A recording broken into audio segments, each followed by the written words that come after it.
System on our beloved planet is an eloquent expression of the universe's astonishing ability to come into perfect balance, and then to do what life is meant to do, to thrive. Thriving is the natural flow of life.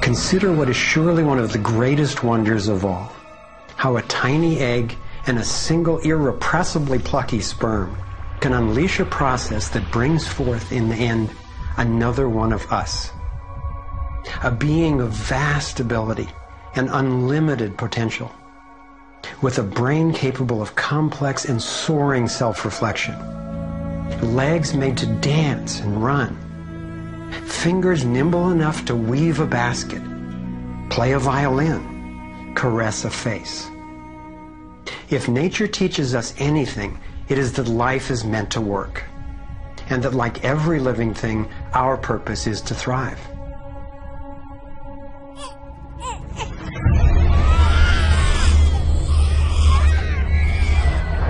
And yet, for the majority of people on the planet, life is not about thriving. It's about surviving, just trying to hang on. Is this really the best we can do? Did the universe labor for nearly 14 billion years only to bring forth a species that would end up as an enemy to life itself and to its own home? I don't think so. My name is Foster Gamble, and I have spent nearly a lifetime trying to figure out what happened. What is happening that could account for the staggering agony and deprivation on this planet? As a young man, driven by the misery I saw and by my fear for our survival, I set out on a journey, seeking to answer questions like, is it even possible for humans to thrive? If so, why aren't we? My research led me to places I never expected to go, revealing surprising discoveries that seemed unrelated at first, but which turned out to be crucially connected, as you'll see. I found a code, a pattern in nature that's been embedded in arts and icons throughout the centuries. I believe this code holds the key to a new source of clean, sustainable energy that could completely revolutionize the way all people live. I came to understand how our economic system is rigged, and I found out what we can do about it. My journey revealed ways we can claim our power to create liberating, healthy systems everywhere on Earth. I have realized that we are not a mistake. We are simply mistaken.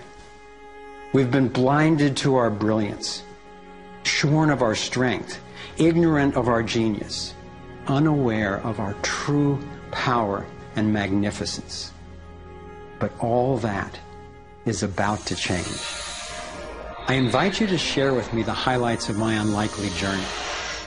I've created this navigator to take us through time and space. Let me show you around. On this screen, we can access what I call our vitals.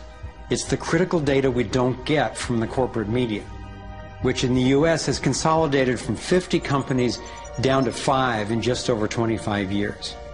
We'll use this to check on how we're really doing. The right screen tracks how to chart a healthy, sustainable course for living on planet Earth. I call these the navigating insights. And this will be our compass. Instead of a needle seeking north in our Earth's magnetic field, our compass is the shape of the field itself.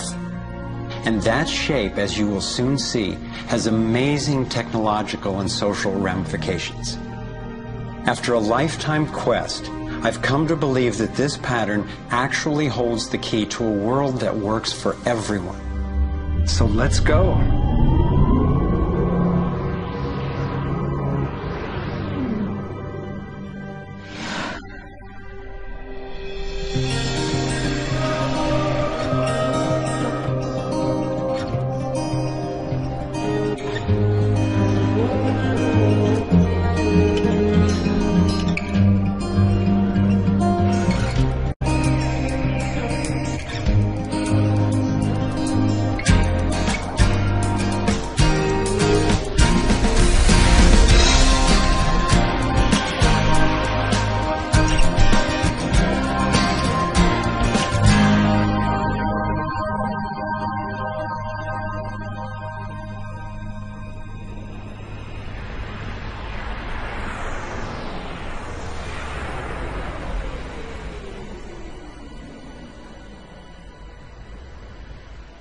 I grew up in a world of privilege and power, attending elite private schools and then Princeton University.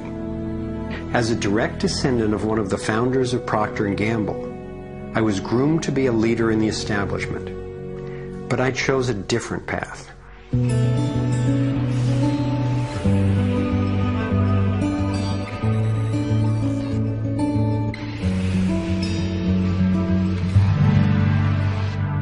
I began to wake up when I was in elementary school. Adults were teaching me that the way to protect myself from a nuclear explosion was to duck under my desk and cover my head. That's when my serious questioning began. A couple of years later, I had a direct experience of universal energy. It happened one day when I was riding on a school bus, gazing out the window.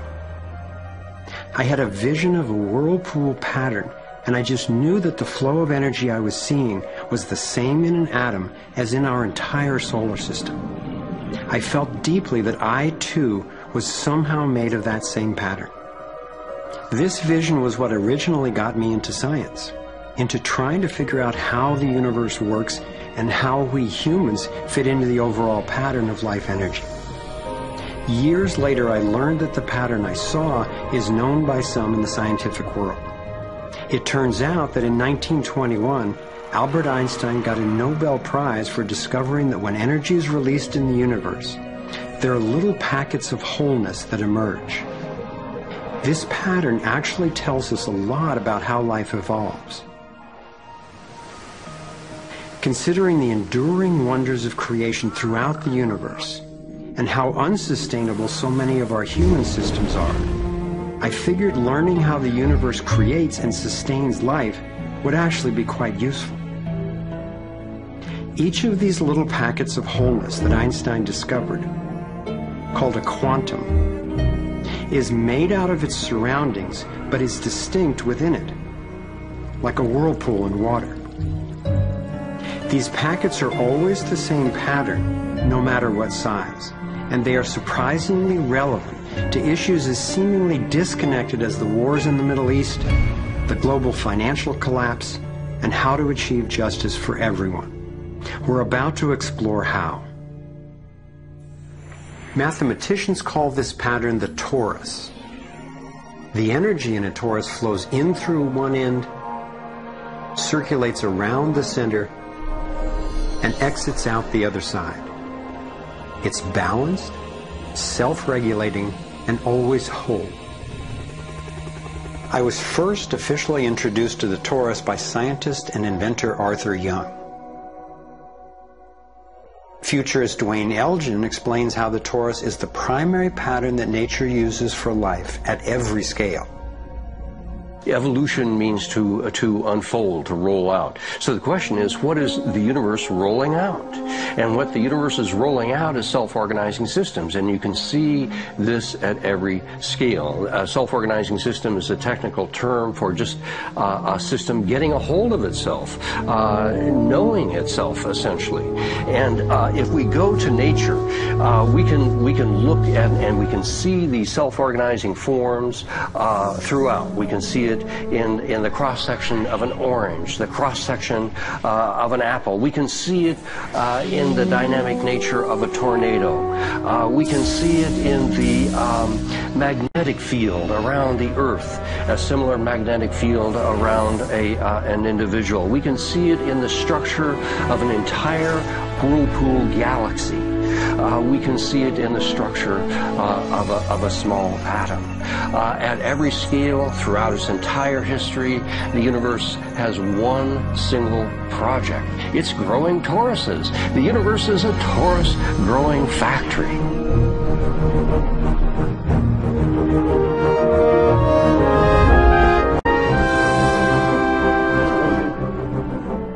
These toroidal dynamics are visible at various scales. One of them is at the galactic level, which are huge spinning structures with billions of stars in it. Looks like typically big arms of galaxies spinning around, and they have vortices that goes from the center out to the edge of the galactic halo that surrounds them. Stars move from this galactic disk out to the halo, down the vortices, and back out again. Stars like Arcturus, for instance, we know have done that path already. That's the appropriate description even for the atmosphere of our planet. The weather goes from the North Pole down to the equator and then back up, from the South Pole up to the equator and then back down. Even the dynamics on the surface of the sun are very similar. Of course, here we're looking at it from an external perspective on a small scale model. When you look at the solar system embedded in the galaxy, embedded in the cluster, embedded in the supercluster, we're traveling in this boundless sea of infinite torus flow.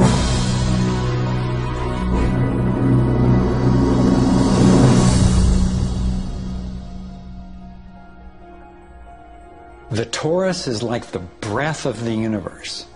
It's the form that the flow of energy takes at every scale of existence. But there's also an underlying structure in how the flow fits together, sort of like a skeleton. It's called the vector equilibrium, a term coined by one of the 20th century's greatest thinkers, Buckminster Fuller. Inspired by Fuller's visionary work, I spent decades researching the dynamics of the vector equilibrium and the torus.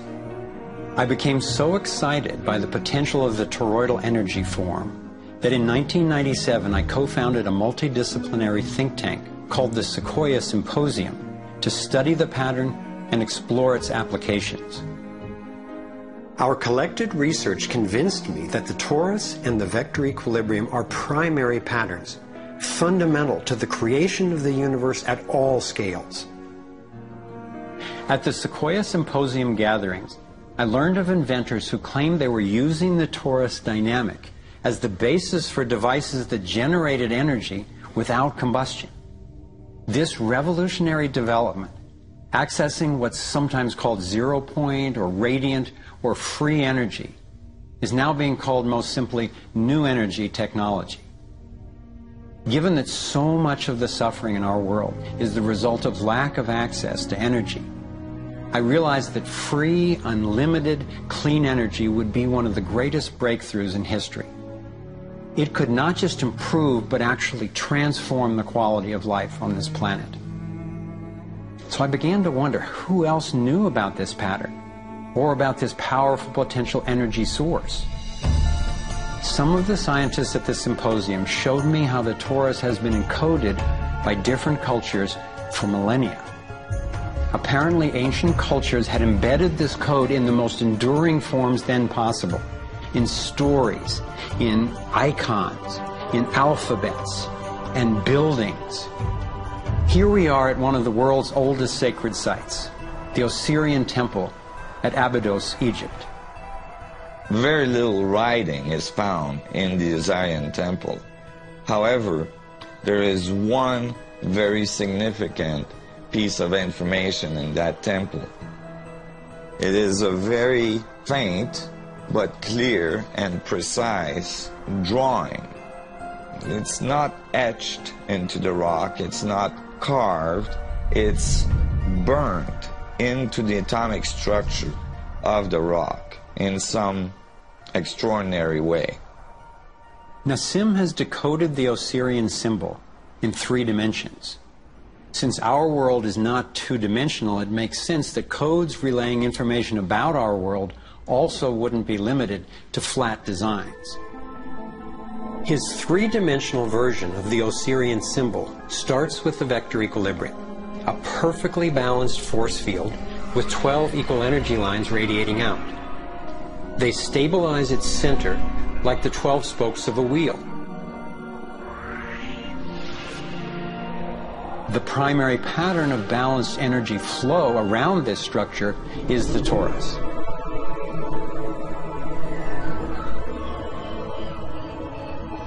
Here we expand to the next larger scale with a total of 64 pyramids called tetrahedra.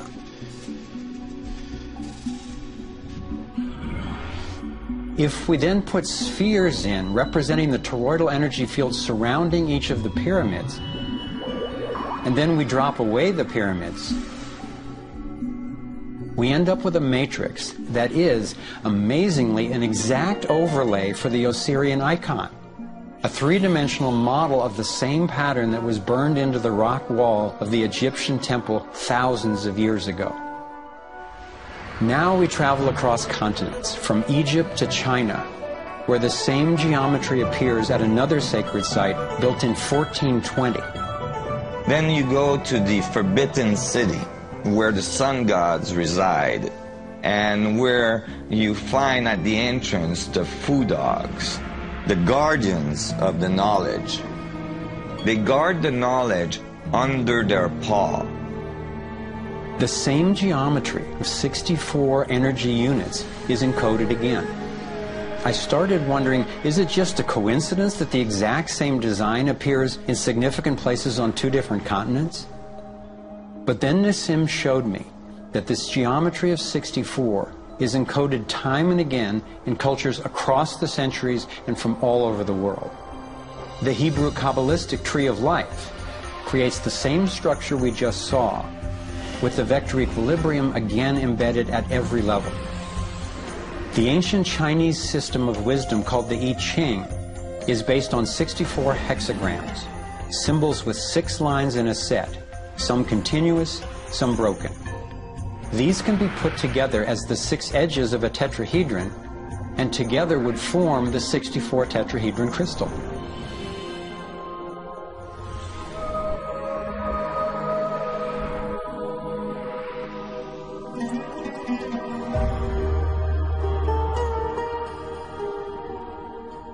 This same pattern shows up in modern scientific research.